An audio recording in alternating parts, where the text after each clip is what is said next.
Hello, my name is Arush De Silva. On behalf of the Samadhi Buddhist Foundation, I would like to welcome everyone to this month's Clarity of Mind through Mindfulness session, which will be our last session in 2021. This month's topic will be about efforts in spirituality, which is pretty much the opposite of skepticism, hopelessness, negativity, and cynicism. I'd like to now invite our teacher, Venerable Chandarathana Thero, on how we can develop effort in our spiritual life. Thero Saranai Bante. So today we are going to talk about efforts in spirituality. So this is an interesting subject. We are trying to analyze different types of effort and which we come across in our practice. Basically, uh, in very simple terms, we can divide effort into three terms or three levels, three types. So before we start anything, we need to have some sort of an effort, and we need to have fair amount of effort to start something, and that is typically called as arambha dhatu virya, or that is the kind of element of arousal. Before we do something, actually we need to have this kind of an effort. So this is with which actually we are starting anything. Suppose that you want to make a study, you want to read a book, you want to do something, say kind of a creation, or you want to make some kind of relationship. So whatever it is, so you need to initiate it. So this initiation or launching kind of effort is called as arambha dhatu virya, or the starting or the element of arousal. And then we have to continue that effort. Also we have to maintain some amount of effort in order to continue our activity.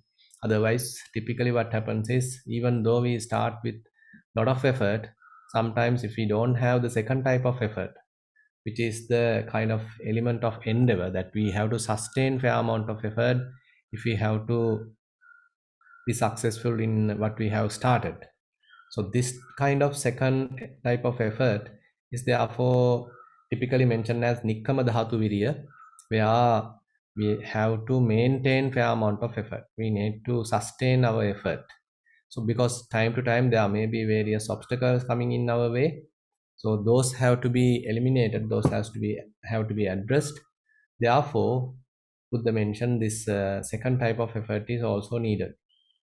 And the last one is another one where sometimes there are very difficult situations we come across, and probably we might have come across to or we have already reached some completion of our task, but there may be a really difficult obstacle. So in order to avoid that, or in order to remove that, overcome that, we need a extremely high type of effort, unwavering type of effort. So that is called Parakkama Dhatu Virya, or element of exertion, where you are putting 100%, you are putting the whole thing, and definitely that I am doing it. So that kind of a very determined type of effort is called the Parakkama Dhatu Virya. Now, if we consider even the typical practice, say you are starting your practice, so sometimes there are various other activities which you don't want to neglect, so you may be giving some emphasis to them, so probably you might neglect the practice. But here, if you want to continue the practice, you need to start it. So the starting of the practice is needed, and then you have to continue it for long time, and that is where the Nikkama Dhatu Virya is available, have to be applied. And there are various obstacles coming on our way in between, so time to time we have to apply fair amount of high resolution, high determination to overcome such obstacles. So the Parakkama Dhatu Virya is needed. And if we consider the evolution of effort, it is not the same type of effort that we are maintaining every time. Rather, effort is also evolving. Say, for example, as a beginner, you may have some amount of effort, and assume that you are developing mindfulness, you are developing concentration, and you are now continuing your practice. So that type of effort is needed, and that is continuously evolving. It is not the same kind of effort that we are maintaining throughout our life. Rather, what we are applying today, whatever the spiritual effort that we are applying today may get evolved as we continue our practice. And therefore, we can recognize at least six levels of effort. So we'll go one by one. These are quite interesting, and put the explains them in different perspectives.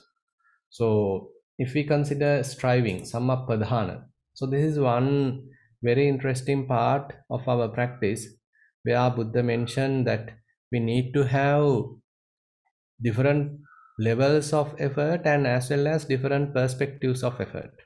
Now, if we consider the first one, Samvarapadhana, so here actually we have to have some kind of a restrainment not to allow unarisen, bad, unwholesome qualities to arise.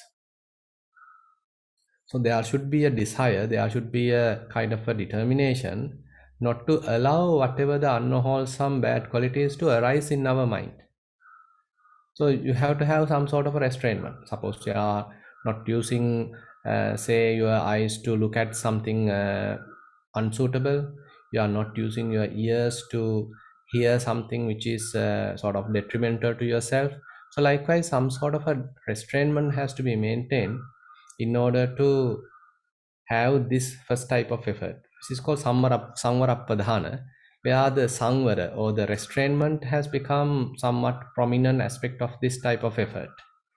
And so if you want to maintain this, then you have to make an effort, you have to arouse energy, you have to apply one's mind, and have to strive. And then only you'll be saying that this type of restraint kind of effort is properly applied. So, and then we can come to the Pahana Padhana, assume that somehow some sort of unwholesome quality has arisen. Say you don't want to get angry, but due to the latent tendencies that you can't avoid the whole thing, but due to some reason, say you got angry. Now, rather than promoting it, rather than feeding it, you have to have the Pahana Padhana. So where you have to have an effort which is task is to eliminate what has arisen. So there is some sort of an unwholesome state arisen in your mind. Now rather than you are holding it, rather than you are feeding it, once you recognize it is not a suitable type of quality, which is detrimental to you, which is harmful to you, which is harmful to the others. So once you understand those dangers available in the current situation, though, so you need to have a effort in order to eliminate that unwholesome quality. Suppose you are practicing mindfulness, and once you are developing it, so you recognize these shortcomings are available with me. Now rather than you are feeding it, now you have to have some sort of an effort to remove those unwholesome qualities. Then only we are sort of making a progress.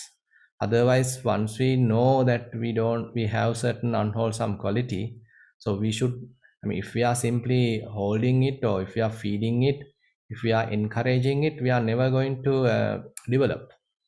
But here, once we recognize those unwholesome qualities, we should have this pahana padhana kind of an effort which is striving for abandonment.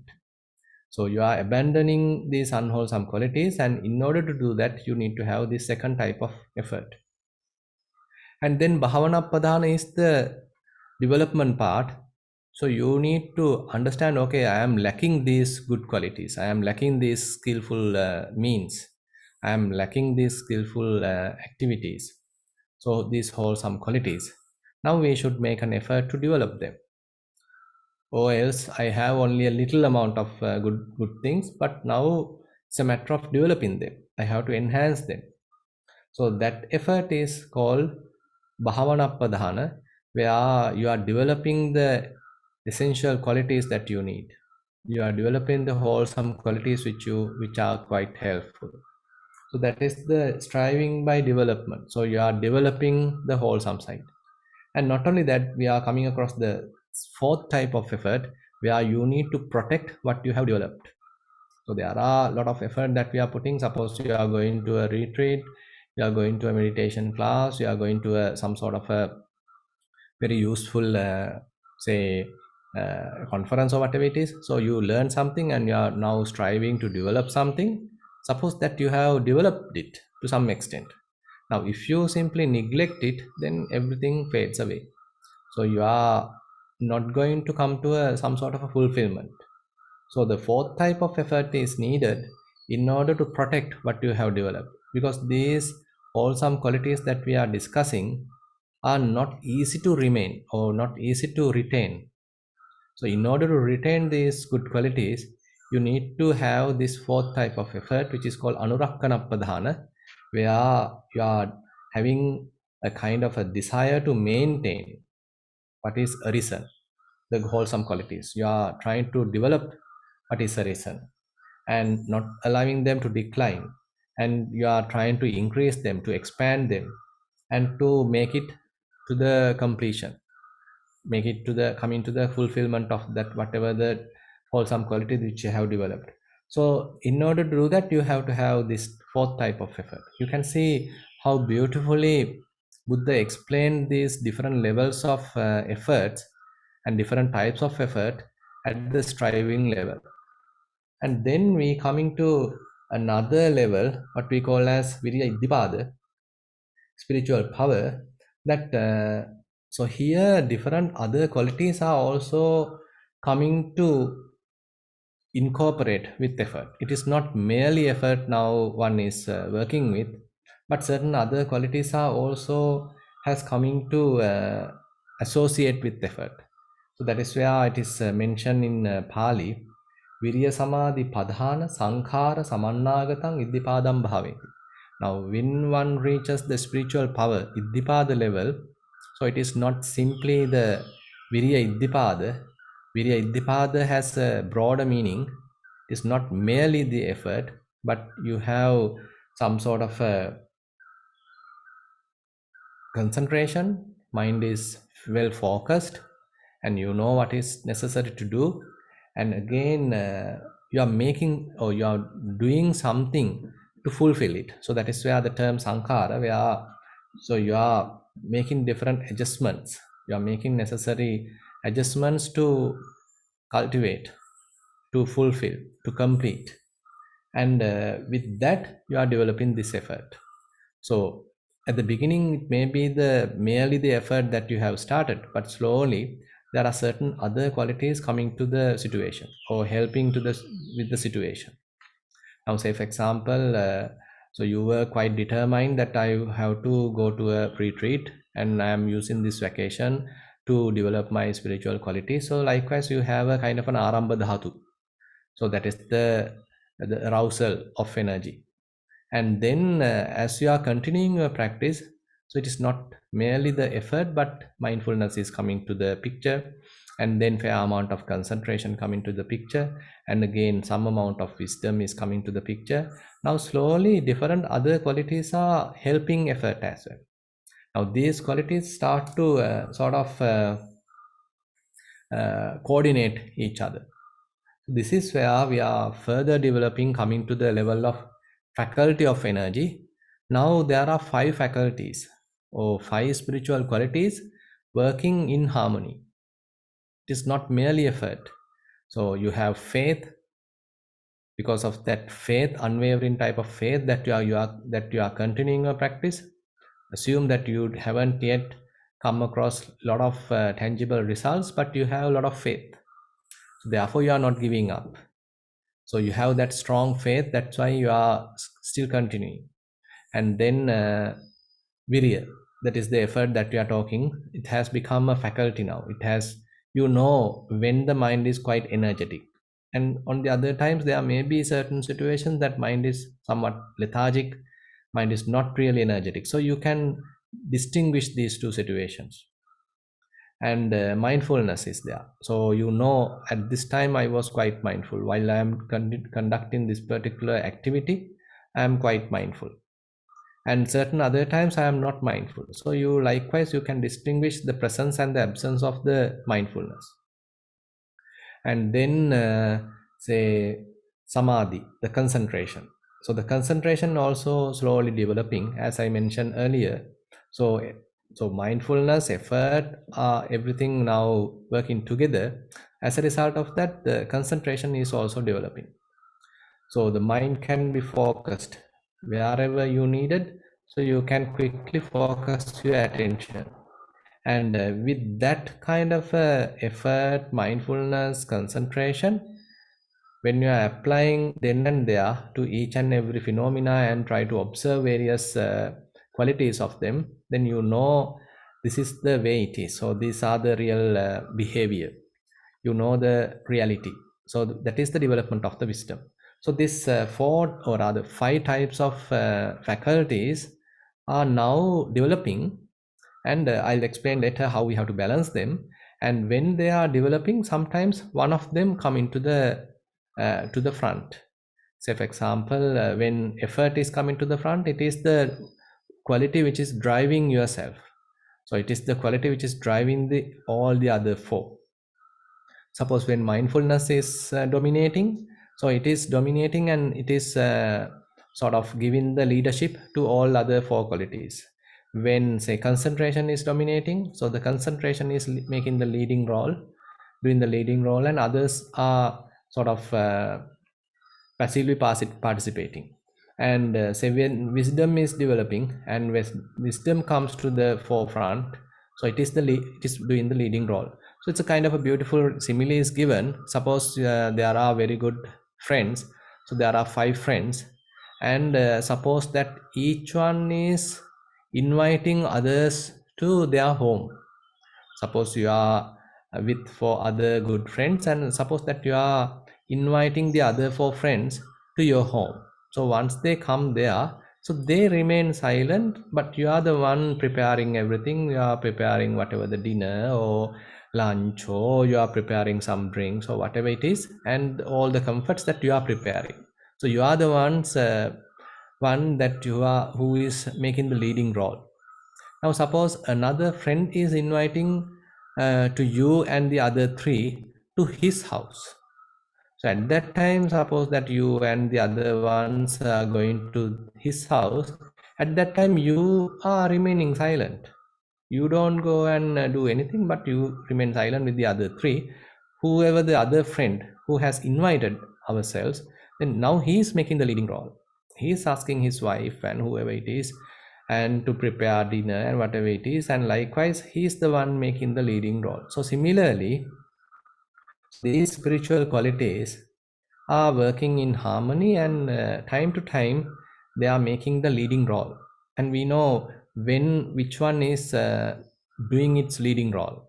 When saddha is, or the faith is making a leading role, doing the leading role, so we can recognize it. One can recognize it. Say when effort is acting as the leader, we can recognize it. Say when mindfulness is acting as the leader, we can recognize it. When say concentration acting as the leader, one can recognize it. And when wisdom acting as the leader, one can recognize it. So likewise, so the leadership is now possible, because to that extent this uh, different qualities are fairly developed. Now this is where Buddha mentioned that they are coming to the level of indriya or the faculty. Indriya literally means that you are coming to it is coming to a leadership level. And the fourth level we typically call as the bala, viriya bala, where now you know these five qualities are there. Say faith, mindfulness, effort, concentration, wisdom. So these kind of spiritual qualities are available in the mind, and you are not a beginner now.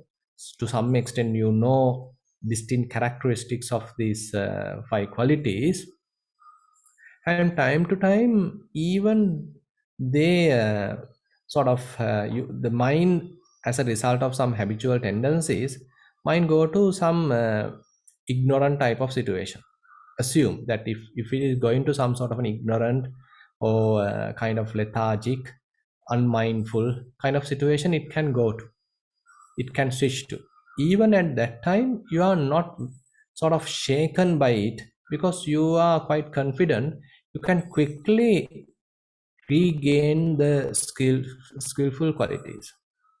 Say, for example, you are developing mindfulness for a considerable period of time, say several years, and you know some amount of practice now, and you have hands on experience.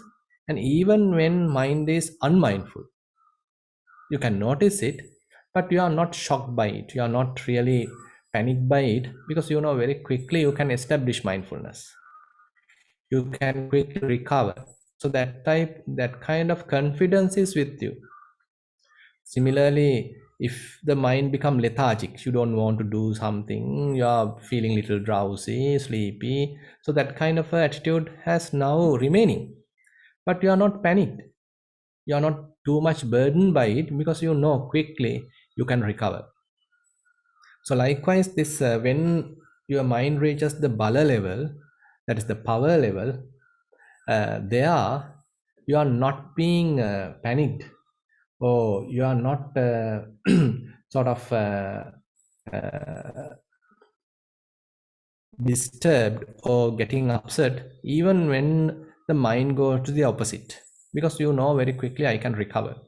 And as we are continuing like this, Buddha mentioned slowly one is sloping or sort of slants towards the Nibbana. So there's a very beautiful simile given. So in India, there's a very popular river called Ganges. So that river actually always slants, slopes, and incline towards the east. And it is not going to the other opposite directions, but it is slanting. It is inclined towards the direction of east. Similarly, Buddha mentioned. So if one is developing the spiritual powers, then the mind is slants and slopes or inclined towards a nibbana. So likewise, now one's mind is slowly going to the more peaceful state. Previously, one may not encounter this kind of a say significant peace in the mind, but now probably even while you are say traveling, you can experience it. While you are with others, sometimes you are experiencing it. Not only at your meditation setting, but even at the other occasions, you are time to time experiencing a lot of peace in your mind. So likewise, it is now the mind has slanted, mind has inclined toward the peace. And then it comes to the energy enlightenment factor. So there are actually another level we can recognize, as we discussed earlier. Further and further, mind is slanted or inclined towards a nibbana. So you are more preferred to be sort of have a very peaceful mind. So you have recognized that quality in the mind. So one has recognized that peaceful quality in the mind, unattached nature of the mind. So time to time, one may even experience kind of a freedom of mind. So that freedom of mind is now fairly registered in the mind. So therefore, you can have it quickly. You don't need to go through the whole exercises. Rather, you can quickly jump to that freedom, or you can plunge into that freedom. So because the mind has now fairly cultivated, and further Buddha mentioned, so the enlightenment factor of energy can be further developed by arousing energy, by maintaining that state. And if there are any obstacles, you are determined to remove them, overcome them. So likewise, the three types of energies that which we have discussed in the very early slides. So Buddha mentioned when we are having these three types of energy, so one can further develop this enlightenment factor. So now mind is more inclined towards the peace, kind of stillness, calmness, freedom of the mind. So and then right effort. So this is the last type of effort that we come across, which we call samma vayama. So this is actually another way of uh, applying the four striving which we have discussed earlier. So to avoid unarisen unwholesome qualities, and to remove arisen unwholesome qualities, and to arouse wholesome good qualities, and to maintain, protect wholesome good qualities. So even at the latter stages, samma vayama level, so effort as a path factor, one is actually having these 4 strivings, so but in a different level. So these different levels actually we can come across, because it is not the same level, same type, same say pace of energy that you are having at the beginning, which you are applying in the middle, and again which you are applying at the end. So there's a kind of an evolvement, kind of an evolution happens in the energy. So when we are discussing these different types of effort, so we need to remember how to balance them. So this is something very practical. So if we are not balancing faith with wisdom, then there's a kind of an imbalance happen. If you are continuously improving faith, neglecting wisdom, so then it is very imbalanced mind that you might have. If you don't have faith at all, you are simply developing some wisdom part, more intellect part, so then that is also not going to work out, because there may be a certain shortcomings in the mind. And on the other hand, when we consider effort and concentration, this is another balancing we have to do. So if we are not properly balancing effort, concentration can't develop. So therefore you can understand the very effort that you have put at the earlier stages has to be properly managed, properly adjusted, if you have to allow concentration to develop. Say for example, you start anapanasati, mindfulness on breathing. So there, at the beginning, you need to have a lot of effort, because mind is jumping, distracting, scattering, and all sorts of difficulties are there. So you have to have a lot of effort to bring it back, to further establish it again back on the breath. So it's a struggle in a way. But as you continue, so this practice slowly developing. Now you don't need that much of a struggle to bring your attention back to the breath, because it is now used to be with the breath, and mind has recognized some peaceful abiding with the breath, and even if it distracted, it quickly returns. So that indicates a fair amount of improvement in the mind, and you don't need to struggle too much to maintain it. Rather, mind itself being maintained at the breath. So it is now like to be with the breath. So at this time, still if you are having too much effort, still you are continuing with the noting, like in breath, out breath, in breath, out breath. So likewise, if you are still continuing your noting, then still you are applying too much effort. Now mind has fairly tamed. Now mind has fairly, say, attuned to be with the breath. At this time, you have to reduce the effort so that the concentration can be further developed. So you can see the effort and this concentration have to be properly balanced. Otherwise, the progress may not happen. So who is doing the monitoring part? So the monitoring task is actually carried out by the mindfulness, carried out by sati. Mindfulness is the one telling us, showing us, indicating us, okay, now you got to reduce effort. Now mind has calmed down. Now mind has sort of fairly focused. Now you have to allow further to develop. Now you have to allow concentration to further develop.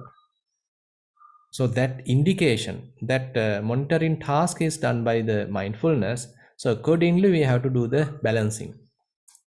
So it is further explained at the level of enlightenment factors. And Buddha mentioned that the enlightenment factors, 7 enlightenment factors, actually can be divided into 3 groups. The one group is actually more prone to sort of energetic side, most active kind of factors are there. Another group is there which is more prone to peace, more inclined towards peace, calming down. So the 3 factors: investigation, that is the Dhammavicaya; effort, that is Virya; rapture, that is Piti. So these 3 factors Buddha mentioned are more active, which is arousing kind of energy. So it is more and more active. So this group is, therefore we are operating together very much. The other group, tranquility, that is passaddhi, concentration, samadhi, equanimity, upekha. So these 3, they are also forming to a group, and they are more actually peaceful. They are tranquilizing the mind. They are calming down the mind. So who is the monitoring task, who does the observation? So that is the mindfulness again. So therefore Buddha mentioned satiko aham bhikkhave sabbattang vada. So the mindfulness is needed every time, which does the whole monitoring task, observation task. And mindfulness is the one indicating, informing us, or you got to do a little balance. Now say mind has become a little agitated because it is too much active. Now you got to balance it. Now you got to reduce the active side of enlightenment factors, and you got to develop the calming down side. Suppose now mind is too much sleepy kind of, or maybe little drowsy, lethargic. So at that time, if you understood that, then you have to arouse energy, you have to activate the mind. So you should not continue with tranquility, concentration, or equanimity. Rather, you have to activate the mind, you have to energize the mind. So the other group has to be developed. So likewise, as we are continuing our practice, we need to understand to which direction mind is inclined, or is it properly maintain a very balanced uh, atmosphere in the mind. So that complete balancing part is a task of mindfulness. Mindfulness is surely slowly actually observing the whole situation and informing what has to be balanced. So here also we can understand the enlightenment factors. Here the effort has become an enlightenment factor. So at that time, so we have to develop this balancing part as well. So these are the certain aspects that I like to share with you. So as you can see, the effort is something evolving. So it may starting with kind of a striving, kind of a strong effort, and then it becomes an iddipada, which is driving you towards the further development. And then you can recognize when it is coming, making a leadership role. And even when mind become lethargic, you are not panicked because you are now confident about the effort that you have. So that kind of effort that you have recognized, and then it is evolving to the level of enlightenment factors, where all the effort is fairly attuned towards the peace of mind, stillness of the mind, or the nibbana. So that is that kind of a refinement has happened in yourself. And at the end, right effort or sammavayama is actually helping to maintain everything, the whole eight path factors, with the collaboration with sati, and actually the right view, samma ditti, samma sati, and samma vayama. So that is right view, right mindfulness, and right effort are working together at the level of the samavayam. So this kind of a very beautiful and somewhat, we can say, little complicated kind of a situation is available with the effort, and this kind of evolvement is also happening with the effort. So these different types of effort Buddha explain in the spirituality, and we probably don't have that much of understanding when we are developing it. But as we recognize with respect to Buddha's teaching, we can understand, okay, these different levels are available in me. I am now applying this kind of an effort. Okay, now my effort has come to the, say, faculty level, to the bala level, or I am now developing to the level of enlightenment factor. So likewise, you can do a little bit of comparison with respect to Buddha's teaching. So these are the theoretical knowledge that we can gain from Buddha's teaching, so that we can apply them to our own practice and do a kind of a comparison. So these are helpful, because otherwise we don't know where we are, otherwise we don't know where we are leading to. And therefore having this kind of a theoretical understanding of effort is also quite useful. So with that, I like to conclude today's Dhamma sermon, and now probably we can get on to the practice session.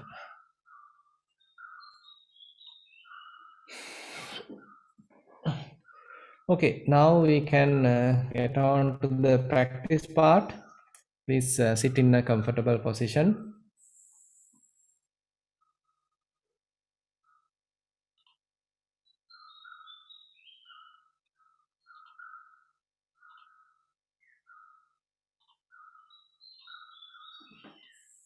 And we can close our eyes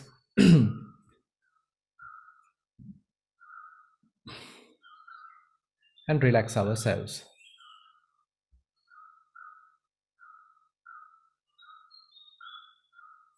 And just open up yourself and try to listen to various sounds coming from the distant or coming from the environment. So have a very open attitude, quite receptive attitude.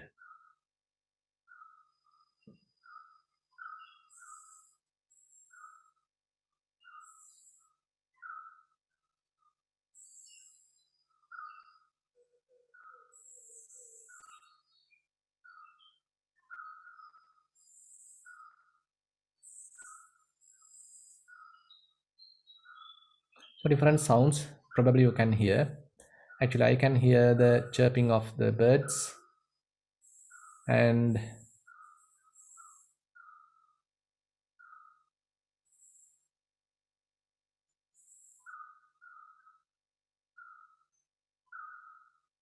probably you can hear maybe sounds of vehicles, maybe sounds of others. So all these different sounds happen from many directions, and we don't know which direction it is sometimes happening. So we are quite keeping our attention throughout the area. So it's a kind of a spreaded attention, pervaded kind of attention, and we are having quite receptive attitude. We can accept anything. Mind is quite open, and we are not unhappy with any sound, and we are not going to grasp any sound. We are simply listening, simply mindfully listening.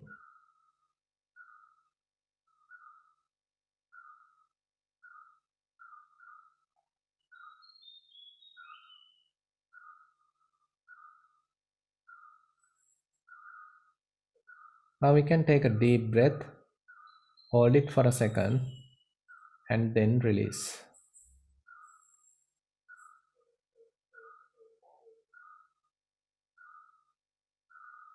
Now slowly we can bring our attention to the body.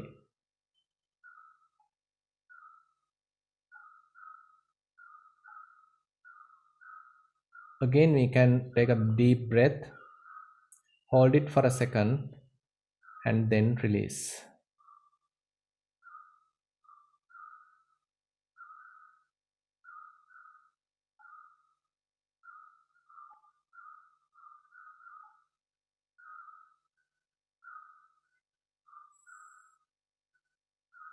Our eyes are gently closed, lips are gently touching, jaws are not tightly coupled, and there are all the muscles in the face are not tensed. They are quite relaxed. You are keeping the head straight, neck also straight, shoulders in a relaxed position, arms may be resting on our lap, and there is no tightness in our arms. Our upper half of the body is straight,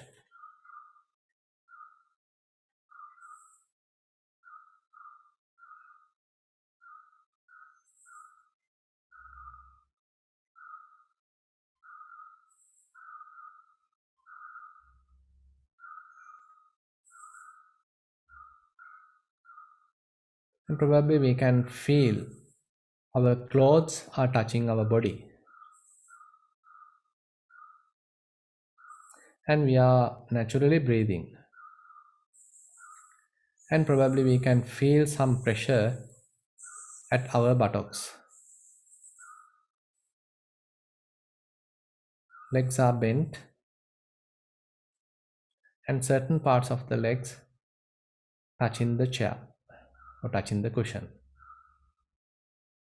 and soles of the foot may be touching the ground. We are comfortably sitting. So we recognize this sitting posture. We can use it as an anchor to the wandering mind. So, in order to restrain the wandering mind, we are using this posture as a refuge. Whenever we recognize mind has wandered, so there is a place to return. There's an anchor to hold it.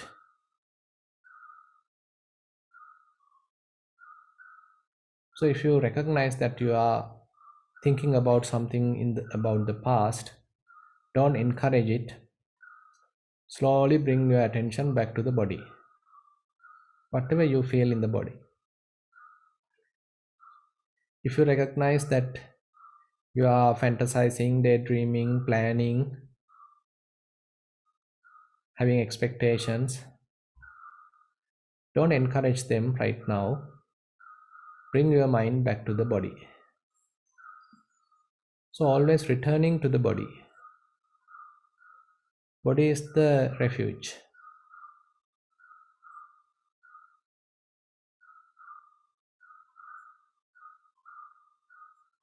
Again, we can take a deep breath, hold it for a second, and then release.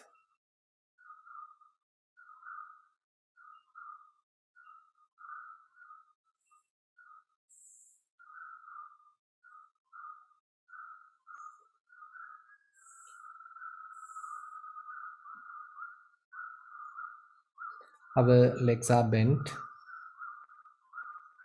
and we can feel some pressure at our buttocks. Upper half of the body is straight, shoulders in a relaxed position, arms may be resting in our lap,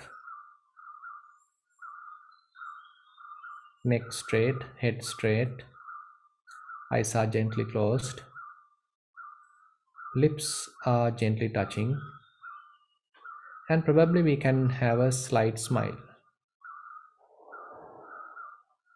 We are enjoying the present moment, quite relaxed. Nothing important to achieve, rather, we are simply experiencing the present moment. So, we are connecting with this direct experience, trying to recognize.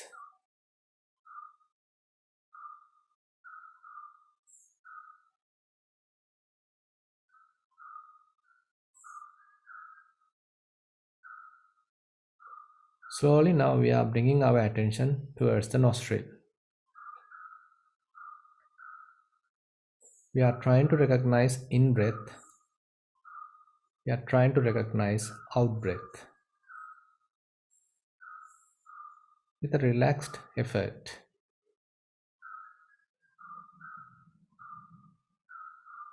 If mind wanders, we can gently note, verbalize in breath, out breath, in, out.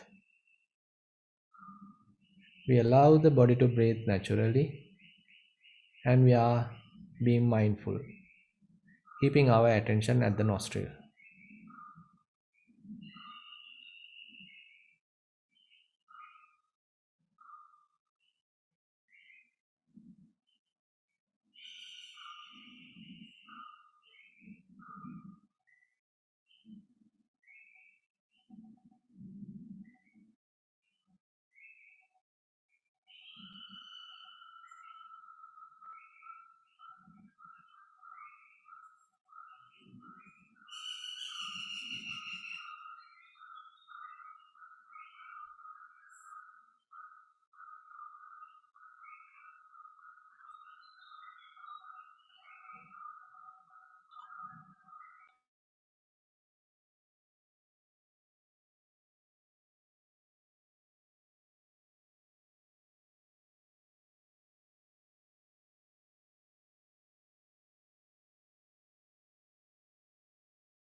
Okay, we have come to the end of guided sitting session. If you have any question related to what we have discussed today, or if you want to share your experiences, we can spend a couple of minutes.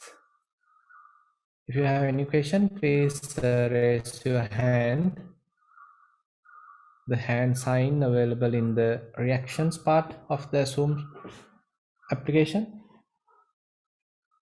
Seems to me no any comment from the audience. Any newcomers? Sayuru is there. Sayuru, would you like to tell something?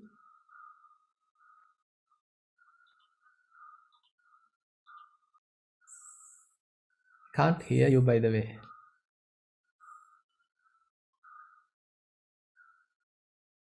Okay, there seems no one would like to share their ideas or their comments, their experiences, anything. So maybe then we can wind up the session. Actually, we discussed today about different types of effort and how we have to balance them, and how we may recognize them at different levels in our practice. And so these are quite interesting points that we sometimes didn't think that how deep they are and how interrelated they are. So these are very interesting findings that Buddha is revealing us. Because of his thorough understanding, Buddha is telling us that this is how effort is working, and these are the different levels, different types, and this is how it is evolving, and different task of effort. So likewise, this information is quite interesting, and probably we can pay attention to them. Especially the important factor is the balancing of effort. Actually, I can add few words related to Venerable Sona, which he was a very energetic monk.